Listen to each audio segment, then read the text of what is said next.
Je me souviens encore du bruit de la porte du coffre-fort de papy s'ouvrant. Lent, creux, final. Les boîtes de velours avaient disparu. Les tiroirs étaient vides. Près de 475 000 € en espèces et le collier de saphir de mamie s'était volatilisé sans laisser de traces. La police a dit qu'il n'y avait aucun signe d'effraction. Mais je n'avais pas besoin d'eux pour me dire ce que mon instinct savait déjà. Cette nuit-là, ma sœur, Léa, a publié une photo en ligne, posant devant une Audi argentée flambant neuve. Champagne dans une main, clé dans l'autre, avec la légende « Nouveau départ ». Mon grand-père milliardaire était assis en silence, fixant l'écran, son visage gris sous la lumière de la lampe. Une semaine plus tard, m'a appelé Léa, la voix tremblante. « Que as-tu fait, Chloé ? Je te déteste. » J'ai simplement souri, regardant la lumière du téléphone vaciller sur mon visage. Parce qu'à ce moment-là, ma vengeance était déjà complète. Quand on grandit dans une maison remplie de sol en marbre et de peinture à l'huile, on cesse de remarquer le prix des choses jusqu'au jour où on voit tout disparaître. Ce matin-là, je suis entré dans le bureau de papy en lui apportant son café préféré, noir, un sucre, et je me suis figé. La porte du coffre-fort était grande ouverte, une bouche de métal béante en silence. Les tiroirs à l'intérieur étaient vides, à l'exception d'une seule pochette en velours à la couture déchirée. J'ai appelé « Papy ». Ma voix semblait faible dans la pièce qui résonnait. Il est apparu quelques instants plus tard, toujours en robe de chambre, sa canne tapant sur le parquet. La couleur a quitté son visage quand il a vu le coffre ouvert. « Non », a-t-il murmuré en titubant. « Chloé, il était fermé à clé hier soir. Je l'ai vérifié moi-même. » Je me suis accroupi à côté du coffre-fort, traçant le cadran. Pas de rayures, pas de signe d'effraction. Quelqu'un connaissait la combinaison, ai-je dit doucement. Il m'a regardé avec incrédulité d'abord, puis avec le cœur brisé. Seules 2 personnes connaissent la combinaison, toi et moi. Je ne l'ai pas ouvert, ai-je dit. Je le jure. Je sais, a-t-il dit doucement. Mais je pouvais dire que son esprit tournait déjà à plein régime. Au moment où la police est arrivée, le soleil du matin était devenu vif et cruel. Ils ont tout photographié, cherché des empreintes, posé des questions qui semblaient mécaniques. Des changements de personnel récemment ? Des visiteurs ? De la famille ? Ce dernier mot, famille, flottait dans l'air comme un poison. Quand les officiers sont partis, papy s'est affalé dans son fauteuil et s'est frotté les tempes. Ils ont tout pris, Chloé. Les bijoux de ta grand-mère, l'argent, les documents, des décennies de ma vie. J'ai posé ma main sur la sienne.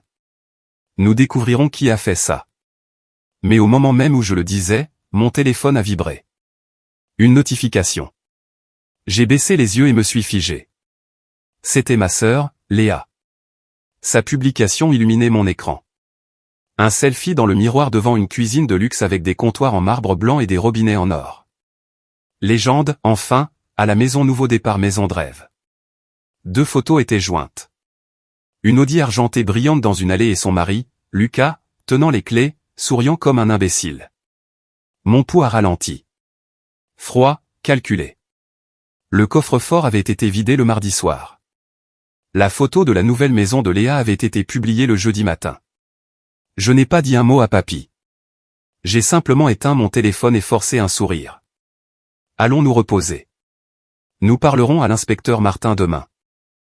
Mais plus tard cette nuit-là, je me suis assise dans le noir à mon bureau, faisant défiler le fil d'actualité de Léa. Nouvelle maison, nouvelle voiture, vêtements chers. Sa vie avait changé du jour au lendemain. Et tout ça juste après que la fortune de notre famille ait disparu.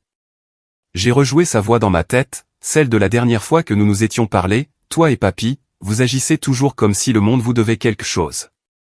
Il est peut-être temps que les choses s'équilibrent. S'équilibrent ? Maintenant, je comprenais ce qu'elle voulait dire. Alors que la maison devenait silencieuse, j'ai regardé vers le couloir où se trouvait la chambre de papy. Je pouvais encore entendre sa faible toux, le son d'un vieil homme essayant de s'accrocher à sa dignité. Et à ce moment-là, je me suis fait une promesse. Je n'allais pas rappeler la police. Je n'allais pas mendier la justice. J'allais la reprendre moi-même. Parce que si Léa pensait qu'elle pouvait voler un milliardaire et s'en tirer en souriant, elle n'avait pas encore rencontré la version de moi qui s'était réveillée cette nuit-là. Le lendemain matin, l'avocat de papy, Maître Bernard, est venu. C'était le genre d'homme qui pouvait faire sonner la sympathie comme une clause légale. Sans preuve claire d'effraction, a-t-il dit, la compagnie d'assurance pourrait rejeter la demande. Je ferai ce que je peux. Papy a hoché la tête faiblement, ses yeux perdus quelque part au-delà de la pièce. Le coffre-fort derrière lui était ouvert, un rappel hideux de la trahison. Pendant que Maître Bernard parlait en rond de paperasse, j'ai remarqué quelque chose sur le bureau de Papy. Une pile de vieux chéquiers, une page arrachée manquante. Mon instinct s'est mis en alerte. Quand Maître Bernard est parti, j'ai demandé, « Papy, est-ce que Léa t'a déjà emprunté de l'argent récemment ?» Il a froncé les sourcils. Elle a mentionné que Lucas avait des problèmes avec son entreprise de technologie. Je leur ai donné quelques conseils, pas d'argent. T'a-t-elle demandé la combinaison de ton coffre-fort? Il a hésité, puis a expiré. Elle a dit qu'elle avait besoin de récupérer de vieux documents de famille pendant que j'étais chez le médecin. Je lui ai donné la combinaison. J'ai fermé les yeux. Et tu ne l'as pas changé après? Non. Pourquoi l'aurais-je fait? C'était tout ce que j'avais besoin de savoir. J'ai passé le reste de l'après-midi à faire semblant de le réconforter pendant que mon esprit faisait des calculs comme une tempête silencieuse. Léa avait le mobile, l'accès et l'opportunité. Il ne lui manquait que la peur. Ce soir-là, je me suis rendu à sa nouvelle adresse. La maison était au domaine des Chênes Verts, l'une de ces communautés de luxe du Luberon où des fontaines gargouillaient et chaque pelouse ressemblait à une couverture de magazine. Son Audi était dans l'allée, la lumière du soleil scintillant sur son capot comme une provocation. Je me suis garé plus loin dans la rue et j'ai observé. À travers la fenêtre, j'ai vu Léa rire. Un verre de champagne levé. Le bras de Lucas autour de ses épaules. Mon téléphone a vibré. Un message d'elle. Léa, j'espère que papy va bien. Je prie pour lui. Moi, il a le cœur brisé. On a été cambriolé. Léa, oh mon Dieu, c'est horrible. Une idée de qui a fait ça? Moi, pas encore. Léa, tiens-moi au courant. Je viendrai bientôt lui rendre visite. Mes doigts ont survolé le clavier. Je voulais taper, tu es déjà venu, mais je l'ai effacé. À la place, j'ai pris des photos. La voiture, la maison, l'horodatage. 2 jours plus tard, j'ai contacté un vieil ami, Julien Hébert, un enquêteur financier privé avec qui je travaillais à la banque. Tu dis que ta sœur a acheté une maison de près d'un demi-million d'euros en espèces juste après que ton grand-père se soit fait voler, a-t-il demandé. Pas en espèces, ai-je dit. Elle l'a financé, mais l'apport, 42 500 €, était en espèces. Je veux savoir d'où il vient. Il a sifflé doucement. Ce n'est pas une coïncidence. Envoie-moi tout ce que tu as. Nom de la banque, nom légaux complet, chronologie. Je vais creuser discrètement. C'est ce que j'ai fait. En 24 heures, il m'a rappelé. Chloé, ça ne va pas te plaire. Son mari a déposé 24 000 en espèces le lendemain du vol, puis 19 000 autres sur un compte différent 3 jours plus tard. Les 2 ont été signalés pour examen, mais pas encore enquêtés. Parce qu'il les a divisés en plus petits montants sous les limites de déclaration. Ça s'appelle du fractionnement. J'ai agrippé le bord de mon bureau, la colère mijotant, froide et constante. Ce ne sont pas seulement des voleurs, ai-je dit. Ce sont des amateurs. Julien a fait une pause. Tu veux que je porte ça aux forces de l'ordre? Non, pas encore. Alors quel est ton plan? Les laisser penser qu'ils ont gagné. J'ai raccroché et me suis tourné vers le portrait de papy sur le mur. Son moi plus jeune, confiant, digne. Tu as bâti un empire avec patience, ai-je murmuré. Je le récupérerai de la même manière. Cette nuit-là, j'ai ouvert un nouveau dossier sur mon ordinateur portable. Opération, équilibre. À l'intérieur, j'ai tapé la première ligne. 15 février. Vol confirmé. Léa acquiert des actifs. Observer. Enregistrer. Attendre. Chaque guerre commence par une liste. Et la mienne venait de commencer. 3 jours après mon appel avec Julien, il m'a envoyé un fichier, un PDF soigné des chiffres, des dates, des transferts, une preuve froide et nette que Léa et Lucas avaient touché à l'argent de papy. Mais la preuve ne suffisait pas. Pas encore. Je les voulais acculés, à bout de souffle. Je voulais qu'il ressente cette même terreur creuse que Papy avait ressentie en regardant le coffre-fort vide. Cette nuit-là, je suis retourné au manoir. Papy était assis dans le bureau, ses lunettes de lecture glissant sur son nez, une enveloppe légale tremblant dans ses mains. « C'est la compagnie d'assurance ?» a-t-il dit. Il rejette la demande. Aucun signe d'effraction. Il a levé les yeux, vitreux. « Chloé, peut-être devrions-nous simplement tourner la page. » Tourner la page. Deux mots qui avaient un goût de cendre. J'ai hoché la tête parce que je ne pouvais pas supporter de lui dire la vérité pour l'instant. S'il savait que Léa était derrière tout ça, cela le tuerait plus vite que là je ne le pourrais jamais. Après qu'il soit allé se coucher, j'ai sorti les photos que j'avais prises de la maison et de la voiture de Léa. L'Audi brillait même sous les lampadaires, un trophée d'argent arrogant. J'ai agrandi l'une des photos. C'était là, l'autocollant du concessionnaire encore sur la plaque d'immatriculation. Parfait. Le lendemain matin, je me suis rendu au showroom Audi d'Aix-en-Provence. L'air sentait le cuir neuf et les mensonges. Un vendeur en costume anthracite s'est approché avec un sourire. « Vous cherchez quelque chose de particulier ?» « Je ne fais que regarder, ai-je dit. Ma sœur a acheté une voiture ici récemment, une Q7 argentée, Léa Lefebvre. » Son sourire a légèrement vacillé, puis est revenu. « Oui, je me souviens d'elle. Belle voiture. Elle a payé une bonne partie en espèces. »« Combien ?» ai-je demandé, feignant une curiosité désinvolte. « Environ 24 000 en apport, a-t-il gloussé. J'aimerais que plus d'acheteurs soient comme ça. » Je l'ai remercié et je suis parti, mon cœur battant la chamade, mais mon visage calme. Dehors, j'ai pris une lente respiration. La chronologie correspondait. 3 jours après que l'argent de Papy ait disparu, Léa a payé 24 000 € en espèces pour une Audi.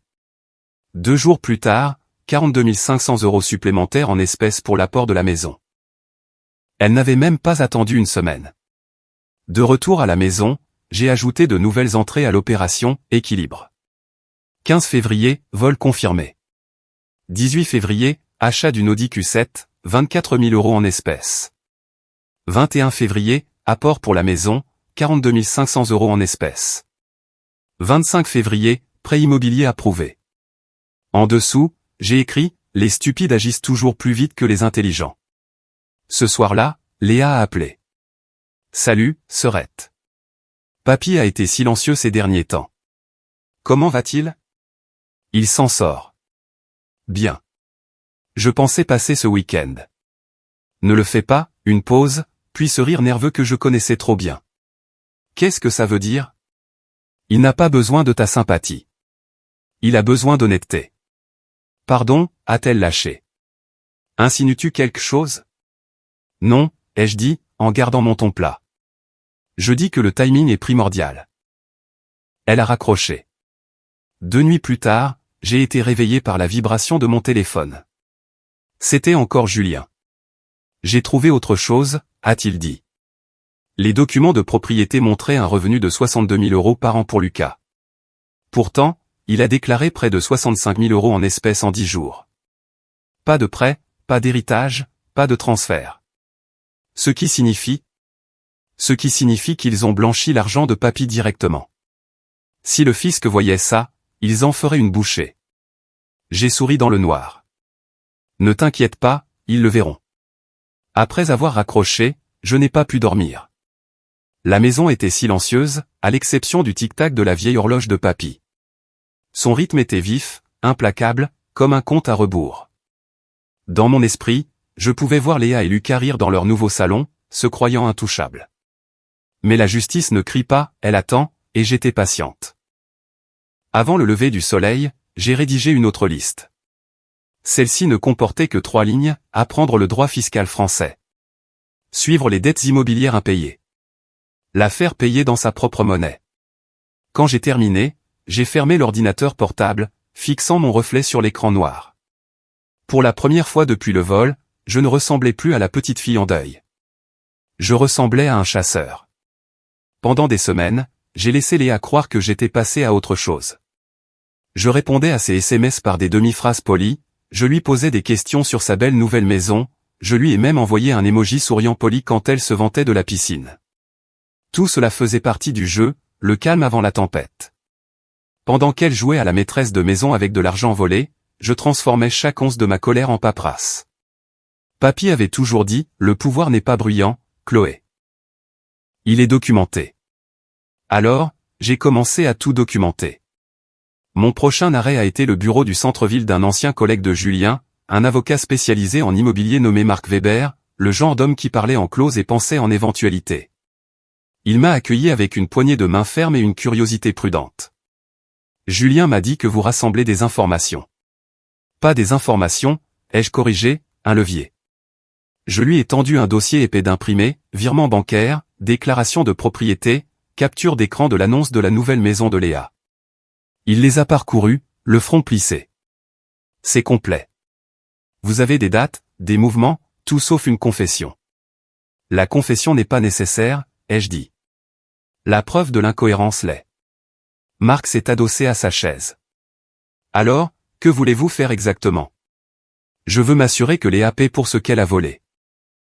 Légalement, discrètement et définitivement. Il a souri faiblement.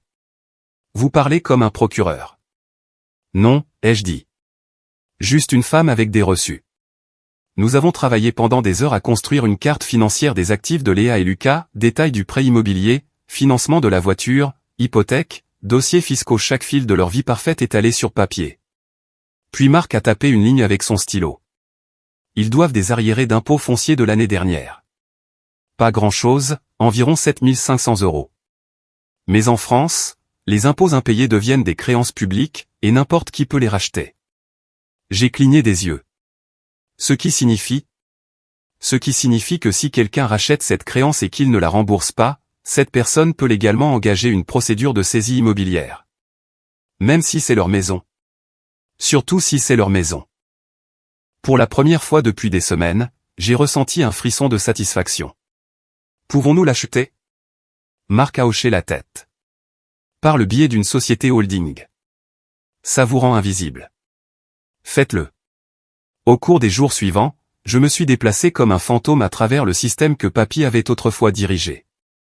J'ai utilisé mes économies de l'argent gagné, honnêtement pour financer une nouvelle entité, Lefebvre Holdings SAS. Le nom était fade, bureaucratique et parfait. Marc a rempli les papiers, et en 2 semaines, Lefebvre Holdings possédait officiellement la créance fiscale de Léa. Sur le papier, elle me devait de l'argent, bien qu'elle ne le sache pas encore. Mais je n'avais pas fini. Je voulais m'assurer que chaque euro de cette fortune volée se transforme en une lame contre elle. Cette nuit-là, j'ai rencontré Noémie Thierry, une comptable judiciaire que Marc m'avait recommandée. Ancienne de l'administration fiscale, la quarantaine, des yeux qui ne manquaient rien. Elle a parcouru les documents comme un détective sur une scène de crime. 65 000 € en mouvement d'espèces sur 3 comptes, a-t-elle murmuré. Fractionnement classique. Vous déposez le bon signalement, le fisc les mangera tout cru. J'ai expiré lentement. Est-ce que ça peut être anonyme? Elle a souri. Complètement. Ça ressemblera à un signalement interne. Personne ne remontera jusqu'à vous. Alors faites-le. Noémie a fermé le dossier. Vous savez, la plupart des gens veulent récupérer leur argent. Vous voulez juste qu'ils soient punis. J'ai regardé par la fenêtre, les lumières de la ville scintillant contre la vitre. L'argent peut être remplacé, ai-je dit. Pas le respect. Une semaine plus tard, tout était en mouvement. Lefebvre Holdings possédait discrètement leurs créances fiscales. Le fisc avait reçu le signalement anonyme de Noémie, et Léa, dans une ignorance béate, publiait des photos de sa nouvelle cuisine design sous la légende que reconnaissant. Elle n'avait aucune idée que la gratitude était la dernière chose qu'elle devrait ressentir, car sous ces carreaux de marbre dont elle se vantait, le sol était déjà en train de bouger, et c'était moi qui le tirais de sous ses pieds. Ça a commencé doucement, comme la plupart des tempêtes. Une lettre, mince et officielle, estampillée Direction Générale des Finances Publiques, livrée à la nouvelle maison de Léa un mercredi matin. Le vendredi, elle m'a appelé. Chloé, a-t-elle commencé, la voix tremblante mais essayant toujours de paraître désinvolte. Tu ne vas pas le croire. Nous avons reçu un avis de contrôle fiscal. Ils disent que nous n'avons pas déclaré quelque chose. Oh, ai-je dit en me servant mon café. Quel genre de quelque chose? Une réclamation ridicule sur des revenus non déclarés. C'est absurde. Lucas panique. Nous avons tous nos justificatifs. Transaction en espèces, ai-je demandé, la coupant. Silence. Pourquoi tu demandes ça? Juste une supposition, ai-je dit légèrement. Parfois, les contrôles aléatoires examinent les flux de trésorerie. Ce n'est pas aléatoire, a-t-elle lâché, son calme se fissurant pour la première fois. C'est beaucoup trop spécifique. Je suis sûr que c'est juste un malentendu, ai-je dit, ma voix chaude, mon sourire plus froid. La vérité finit toujours par éclater. Elle a raccroché. Au cours des 2 semaines suivantes, j'ai suivi leur délitement à distance. Julien m'envoyait des mises à jour. Ils ont engagé un avocat fiscaliste. 4 500 d'avance, 280 de l'heure. Le fisc s'interroge sur 65 000 en dépôt d'espèces. Il panique. Chaque soir, je mettais à jour mon dossier, opération, équilibre, avec de nouvelles notes, contrôle fiscal initié, frais d'avocat en hausse, fissure de stress visible. C'était beau d'une manière terrible, comme regarder un château de sable s'effondrer sous son propre poids. Puis est venu l'appel de papy. Il était assis sur la véranda quand je suis arrivé, l'air plus petit sous le soleil de Provence. Léa m'a appelé, a-t-il dit doucement. Elle avait l'air effrayée. Tate-elle dit pourquoi. Elle a dit que le fisc accuse son mari de fraude. Elle m'a supplié de l'aider, de leur prêter de l'argent. Je suis restée silencieuse. Chloé, a-t-il soupiré. La famille fait des erreurs. Nous leur pardonnons. La famille ne vole pas, ai-je répondu. Et le pardon n'efface pas les conséquences. Il m'a regardé un long moment, de la tristesse, de la fierté et quelque chose comme de la reconnaissance dans ses yeux. Tu es devenue froide, a-t-il dit finalement. Non, ai-je murmuré. Je suis devenue précise. À la fin de ce mois, les chiffres se retournaient contre Léa. Julien a rapporté que leur pénalité fiscale combinée dépassait 19 000 €. Leur mensualité de prêt était en retard, leur crédit auto était sous l'eau, et le fisc n'en avait pas encore fini.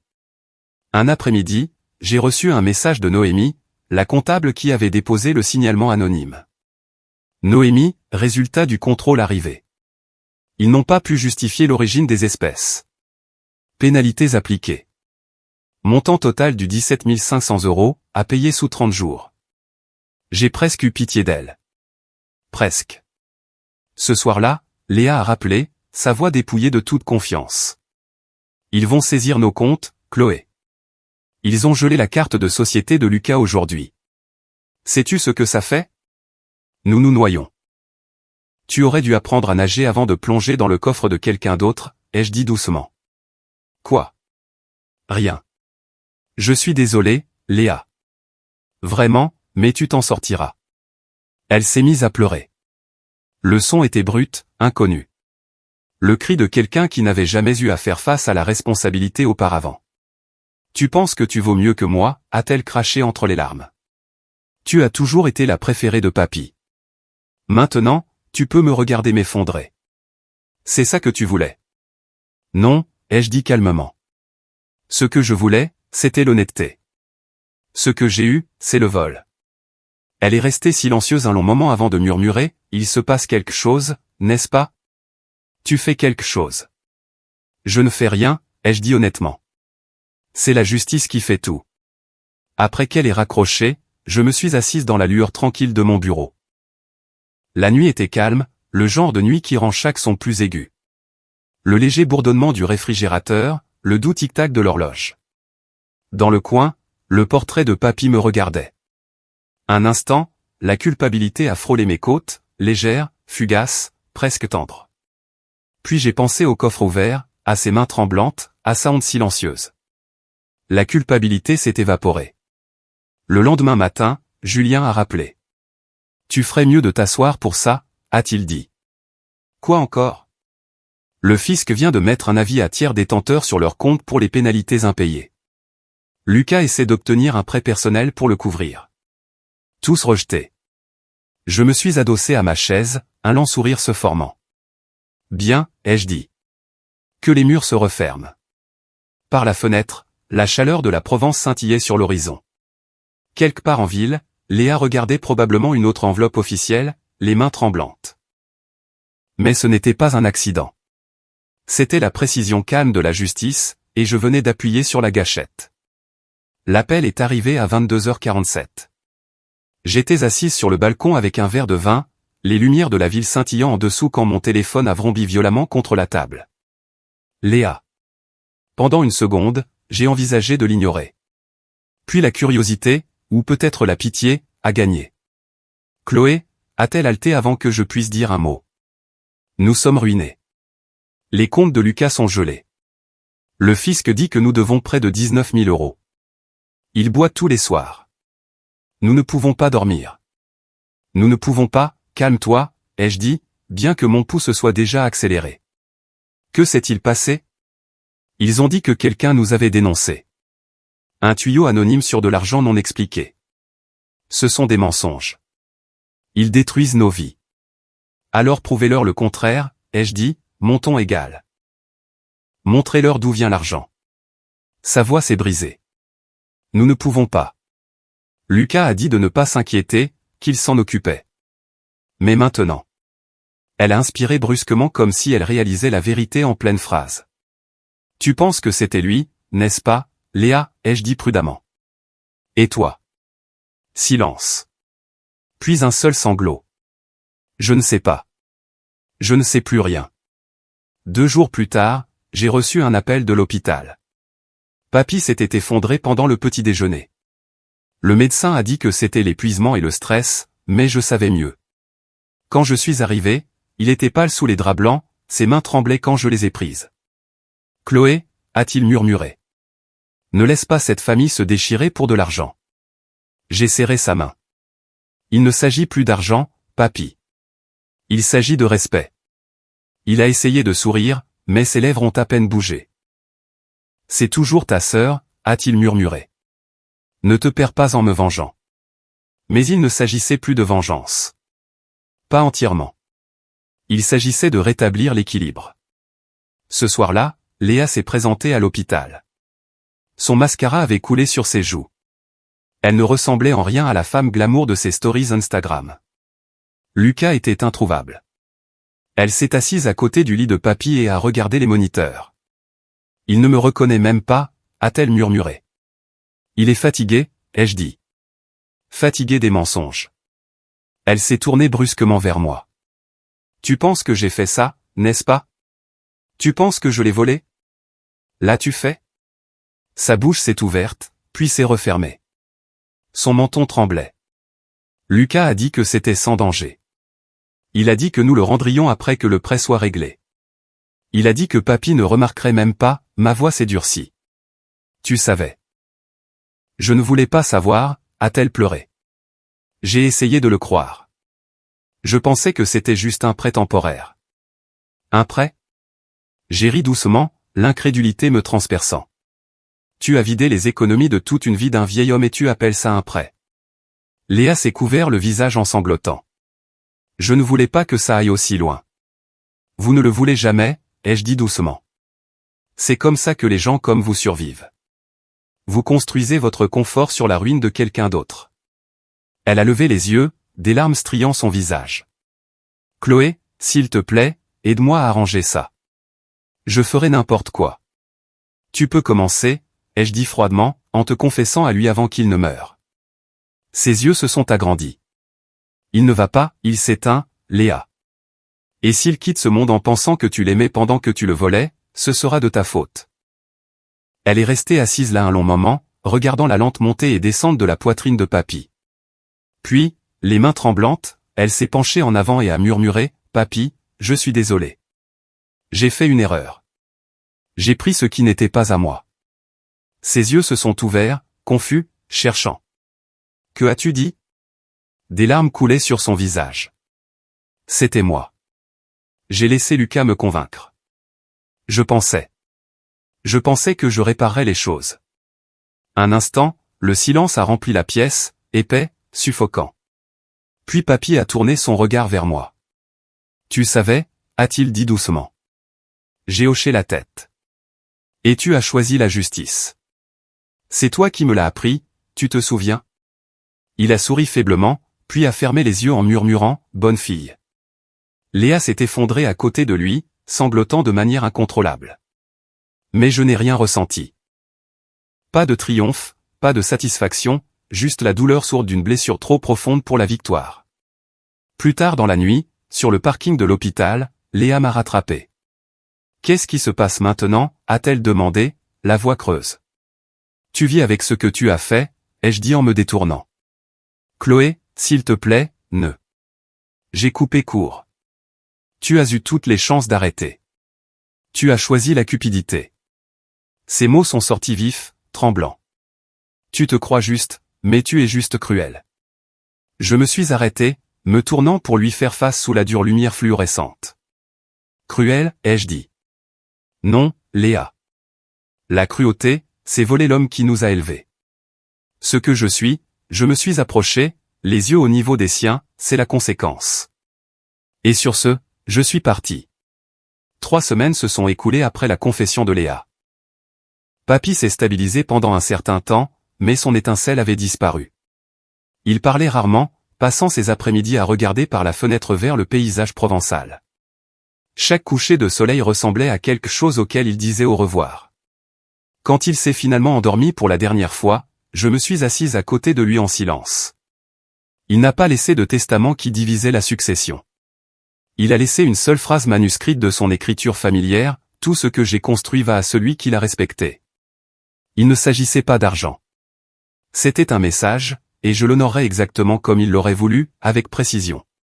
2 jours après les funérailles, Mark Weber a appelé. Lefebvre Holdings est officiellement répertorié comme créancier sur la propriété de Léa. Ils ont manqué de paiement. Vous pouvez envoyer une lettre de mise en demeure maintenant. Envoyez-la, ai-je dit. Combien doivent-ils ? 9 500 € avec les pénalités. Lettre recommandée avec accusé de réception. Il a hésité. Cela les détruira, Chloé. Ils se sont détruits eux-mêmes, ai-je dit. 3 jours plus tard, Léa a appelé. Sa voix était cassante. Une société appelée Lefebvre Holdings vient de nous envoyer une lettre. Ils exigent 9 500 € pour des impôts impayés. C'est toi. Pourquoi penserais-tu ça ? Parce que c'est trop parfait, a-t-elle sifflé. D'abord le fisc, maintenant ça. Tu es derrière tout, n'est-ce pas ? Léa, tu devrais savoir mieux que quiconque que les actions ont des conséquences. Tu es folle. Cette maison, c'est tout ce que nous avons. Alors peut-être aurais-tu dû y réfléchir à 2 fois avant de l'acheter avec de l'argent volé. Tu regretteras ça, Chloé. Peut-être, ai-je dit doucement. Mais au moins, je dormirai. Elle a raccroché. Cette semaine-là, Julien m'a envoyé un texto. Leurs comptes sont vides. Lucas a quitté son emploi. Ils ont mis l'audi en vente. Les choses s'effondrent rapidement. La nuit, je m'asseyais dans l'ancien bureau de papy, maintenant mon bureau, et j'ouvrais le dossier épais intitulé Opération Équilibre. Chaque page racontait une histoire. Vol, mensonge, déni, et maintenant le règlement de compte. Cela n'apportait pas de joie. Cela apportait de la clarté. 2 semaines plus tard, Marc a rappelé. Aucun paiement reçu. En vertu de la loi française, vous pouvez maintenant procéder à la saisie. Faites-le. Il faudra 30 jours avant que la vente aux enchères ne soit approuvée. C'est bien, ai-je dit. Laissez-les suer. Quand la vie est arrivée à la porte de Léa, elle s'est rendue chez moi le soir même. Elle n'a pas pris la peine de frapper. Elle est entrée en trombe, les cheveux en désordre, les yeux rouges et sauvages. Tu as racheté notre dette. Je sais que c'est toi. Tu ne devrais pas être ici, Léa.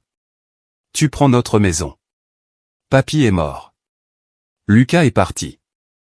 Et tu n'es toujours pas satisfaite. Je suis satisfaite, ai-je dit d'un ton égal, que tu comprennes enfin ce que coûte le vol. Elle s'est approchée, tremblante. Tu penses que ça te rend puissante ? Tu ne vaux pas mieux que moi. Je n'ai pas volé, ai-je dit doucement. J'ai collecté. Sa voix s'est brisée. S'il te plaît, Chloé, ne fais pas ça. Je vendrai la voiture. Je trouverai l'argent d'une manière ou d'une autre. C'est trop tard. Tu es ma sœur et tu étais sa petite fille. Tu aurais dû te comporter comme telle. Elle s'est figée. Les mots ont frappé plus fort que n'importe quel cri n'aurait pu le faire. Un instant, elle a ressemblé à la Léa que je connaissais, avant que la cupidité ne l'ait transformée en quelque chose de méconnaissable. Puis elle s'est détournée et est sortie sans un autre mot. Le matin de la vente aux enchères, les marches du tribunal étaient chaudes sous le soleil de Provence. 3 enchérisseurs se tenaient dans la foule. Je n'en reconnaissais aucun. Marc se tenait à côté de moi, des papiers à la main. Mise à prix 240 000 €, a crié le commissaire-priseur. Un enchérisseur a levé sa pancarte. J'ai levé la mienne. Un autre a suivi. Les offres ont grimpé régulièrement. 260 000, 270 000, 280 000. À 280 000 €, le dernier enchérisseur a baissé la main. Adjugé à l'enchérisseur numéro 12, a déclaré le commissaire-priseur. Marc s'est tourné vers moi avec un respect silencieux. Félicitations. Vous possédez la propriété. J'ai hoché la tête une fois. Pas encore. Je posséderai la paix après. Quand Léa est arrivée, la foule se dispersait déjà. Son visage était pâle, son rouge à lèvres maculé. Elle serrait la vie de saisie dans une main. Tu as tout pris, a-t-elle murmuré. Non, ai-je dit. Tu t'es tout pris à toi-même. J'ai juste écrit la fin. Que veux-tu de moi, Chloé? Ma vie? Non, ai-je dit en m'approchant. Juste ton silence. Et ton souvenir de ce qui se passe quand on trahit le sang. Des larmes ont rempli ses yeux. Je te déteste. Je sais. Elle s'est retournée et s'est éloignée, les épaules tremblantes. Lucas a suivi, silencieux et brisé. Ce soir-là, Marc m'a envoyé les derniers papiers. La maison, celle que Léa avait achetée avec l'argent volé de Papy, était officiellement la mienne. Je m'y suis rendu le lendemain matin. Le portail a grincé en s'ouvrant, le vent chuchotant à travers les platanes. À l'intérieur, les sols en marbre brillaient le même marbre dont Léa s'était vantée en ligne. J'ai traversé chaque pièce lentement. Le silence était lourd, mais il ne faisait pas mal. C'était comme une conclusion. Dans le salon, j'ai trouvé une seule photo encadrée laissée derrière. Moi, Léa et Papy, prise le jour de ses 21 ans. Nous sourions alors. Je nous ai à peine reconnus. J'ai posé la photo face contre la table sur le comptoir. Repose en paix maintenant, Papy, ai-je murmuré. C'est fait. En fermant la porte à clé derrière moi, j'ai réalisé quelque chose. La vengeance ne m'avait pas rendue puissante. Elle m'avait rendue précise. Et parfois, la précision est le seul langage que la justice comprend. La maison a été vendue 3 semaines plus tard. Une jeune famille l'a achetée, un couple avec 2 jeunes enfants et cette sorte d'espoir que seules les personnes épargnées par la trahison peuvent porter. Quand j'ai signé les derniers papiers, Marc a dit « Vous avez fait un bénéfice net. Après les frais de justice, vous avez encore gagné près de 95 000 €. Je ne l'ai pas fait pour le profit, ai-je répondu. Il a souri faiblement. Alors pourquoi l'avez-vous fait? J'ai regardé par la fenêtre, le soleil de Provence brillant d'un or flamboyant sur l'horizon. Parce que certaines dettes ne se paient pas avec de l'argent. Elles se paient avec la paix. Il a hoché la tête comme s'il comprenait, ou du moins n'en avait pas besoin. 1 mois plus tard, j'ai visité la tombe de Papy. La pierre tombale était simple, comme il l'avait voulu. Arthur Lefebvre, 1938 à 2025. L'intégrité est une richesse qu'aucun voleur ne peut toucher. Je me suis agenouillé et j'ai brossé quelques pétales tombés du marbre. La brise du Mistral était chaude, portant le faible parfum de la pluie qui n'est jamais venue. C'est fini maintenant, ai-je dit doucement. Ton héritage est en sécurité. Un instant, j'ai presque pu l'entendre, cette voix lente et régulière qui m'avait guidé toute ma vie. Sois patiente, Chloé. La justice a une mémoire plus longue que la douleur. J'ai souri, même si des larmes me brûlaient les yeux. Plus tard dans l'après-midi, j'ai vu Léa. Elle travaillait dans un café du centre-ville, portant un tablier délavé, les cheveux attachés en arrière, les mains tremblantes alors qu'elle rendait la monnaie à un client. Quand elle m'a vu, son visage a pâli. Elle s'est figée, la tasse de café à mi-chemin du comptoir. Je me suis approché lentement. Salut, Léa. Qu'est-ce que tu fais ici, a-t-elle murmuré. Je cherche une conclusion. Tu l'as déjà eue, a-t-elle dit amèrement. Tu as tout pris. Non, ai-je dit doucement. Je l'ai rendu à qui il appartenait. Sa voix s'est brisée. Tu es heureuse maintenant. Je suis fauché. Lucas est parti. Tout le monde pense que je suis une voleuse. Tu en es une, ai-je dit. Pas cruellement, juste honnêtement. Elle a tressailli, sa mâchoire se crispant. Tu te prends pour une sorte d'héroïne. Tu es pire que je ne l'ai jamais été. Au moins, je ne me suis pas caché derrière la loi. La différence, ai-je dit doucement, c'est que je n'ai pas eu besoin de me cacher. Nous sommes restés là un long moment, deux sœurs séparées par des choix qu'aucune ne pouvait défaire. Puis j'ai reculé, laissant une enveloppe pliée sur le comptoir. Qu'est-ce que c'est, a-t-elle demandé. Une conclusion, ai-je répété. C'est l'acte de propriété de ce qui reste du chalet de mamie dans le Mercantour. C'est à toi, si tu peux le garder cette fois. Ses yeux se sont agrandis, la confusion vacillant vers l'incrédulité. Pourquoi? Parce que papy ne voudrait pas que tu sois sans abri. Et parce que la vengeance s'arrête ici. Avant qu'elle ne puisse répondre, je me suis retourné et je suis parti. En retournant à travers la campagne, le soleil se couchait derrière les collines, peignant le ciel de bandes de feu et de violets. Pour la première fois depuis des mois, je me sentais calme. J'ai pensé à tout ce qui s'était passé. L'enquête, la tromperie, les lettres, les nuits tranquilles à attendre que les rouages de la justice tournent. La vengeance ne m'avait pas rendue heureuse, mais elle m'avait rendue entière. Léa vivrait avec sa culpabilité. Je vivrais avec ma conscience. Et l'héritage de papy vivrait sans tache. Cette nuit-là, j'ai ouvert mon vieil ordinateur portable et j'ai fait défiler jusqu'en haut du fichier intitulé Opération Équilibre. Tout à la fin, j'ai tapé « Entrée finale » le 28 août 2025. Justice accomplie. Famille fracturée. Intégrité restaurée. Parfois, le coût de la paix est la solitude, mais la paix, contrairement à la richesse, ne peut être volée. J'ai enregistré le fichier et fermé le couvercle. Dehors, le vent s'est levé, chaud, infini, vivant. Quelque part au loin, le tonnerre a grondé, doux et lointain, comme un battement de cœur qui se ferme. J'ai versé un verre de vin, je me suis tenu près de la fenêtre et j'ai murmuré dans la nuit, « Tu avais raison, papy. Le respect est une richesse. » L'orage a éclaté sur la Provence, des éclairs brillants dans le noir, illuminant les collines où le nom Lefebvre signifiait encore quelque chose, non pas à cause de la fortune qui se cachait derrière, mais à cause de la femme qui avait refusé de la laisser être volée.